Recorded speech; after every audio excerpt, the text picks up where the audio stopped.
Everyone, welcome to Anu's lifestyle. তো আজকের ব্লগটা দুপুর থেকেই শুরু করলাম। তো আজকে তো দিদা মামা ওরা ডাক্তার দেখাতে চলে গিয়েছিল দিদাকে নিয়ে।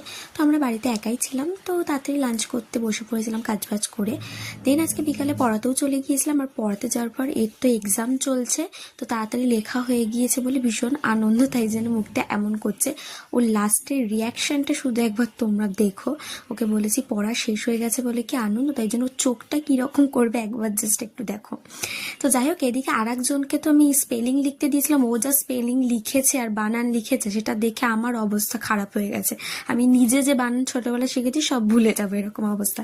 তো পড়িয়ে বাড়ি এসে একটু মুড়ি মাখা করে খাচ্ছিলাম, আর এখানে একটু মুভি হচ্ছিল, তো মুভি দেখছিলাম। যেহেতু বাড়িতে কেউ ছিল না, তো আমি আর বোন মিলে মুভি দেখছিলাম। তো এরই মধ্যে মামাও চলে এসেছিল। তো মামা আসার পর আমরা একটু বেরিয়েছিলাম, আর এদিকে বেরিয়ে একটু ফুচকা খেয়েছিলাম 3জন মিলে। তারপর তো বাড়ি এসে একটু কোল্ড ড্রিঙ্কসও খেয়েছিলাম। আর রাত্রিবেলা তো ডিনার করে আমরা 1:52 বাজে তখনও গল্প করে যাচ্ছি। রাতটা আজকে আমরা এভাবে জেগেই কাটিয়ে দিচ্ছি। টাটা।